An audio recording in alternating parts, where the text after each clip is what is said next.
마을 신앙은 앞에서 같이 마을 입구에 이렇게 커다란 회화나무를 심어놓고 각성바지와 본성바지 간에 화합과 결속을 다지는 그런 의미에서 정월 대보름날 이렇게 마을 주민들이 함께 모여서 당산제를 모시게 된 것입니다.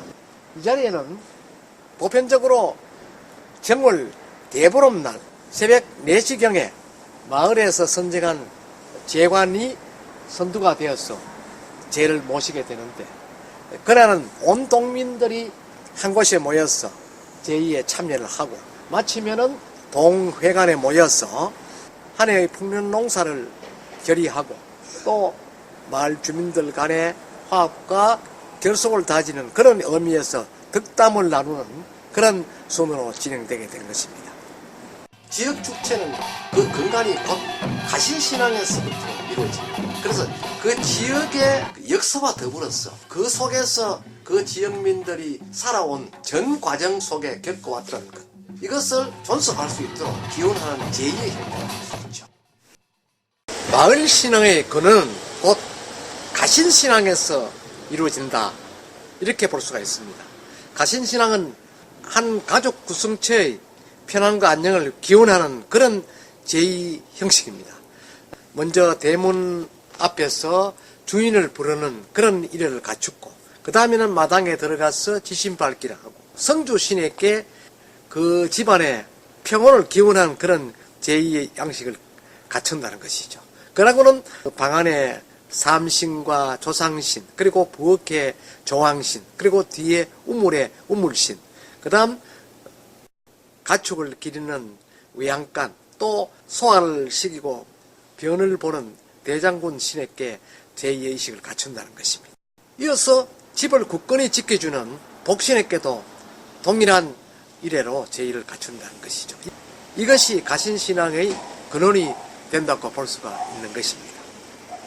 가신은 즉 집안 내에 그 한 집안 가족끼리 그 살아온 모습, 또 태어나고 또 성장하고 또 출세하고 그 다음 늙고, 그래서 세상을 떠나는 전 과정을 하나의 신탁하는 과정에서 일어나는 모든 그 매체를 중심으로 기원을 하는 제의라는 것이죠.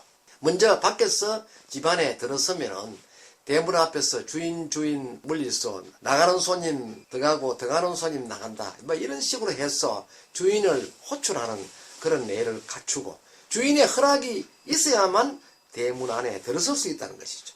그래서 마당에 들어서면은 그 땅을 굳건히 해주기 위해서 이 가정에 살고 있는 모든 인들의 지기가 원만해지고 건강하고 생동력 있게 해달라는 의미로 땅을 밟으면서 풍물 치고 또 사설을 하고 이렇게 한다는 것입니다.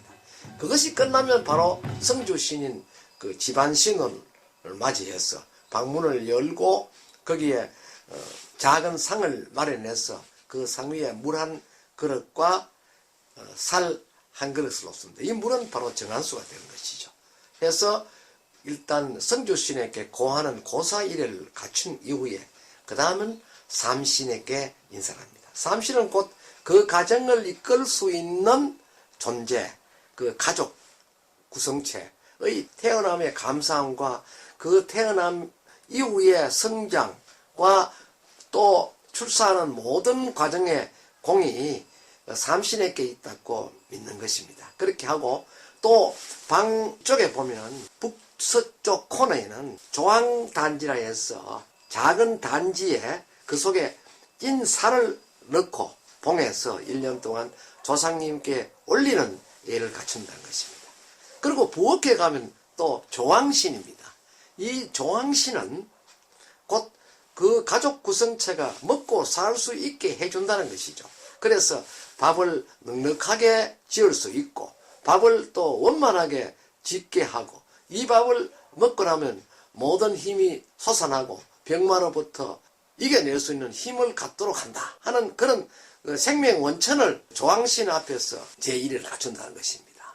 그렇게 하면은 조왕신은 또 물과 소통을 한다는 것이죠. 그래서 바로 옆에 나가면 우물에 가서 우물 신에게 우물신은 곧 물신이고 물은 또 용입니다. 그래서 용왕에게 제를 올린다 하는 것이고, 뭐니 뭐니 해도 집안에서는 맛깔나는 음식을 먹고 가족의 건강을 지켜주는 것은 바로 장입니다.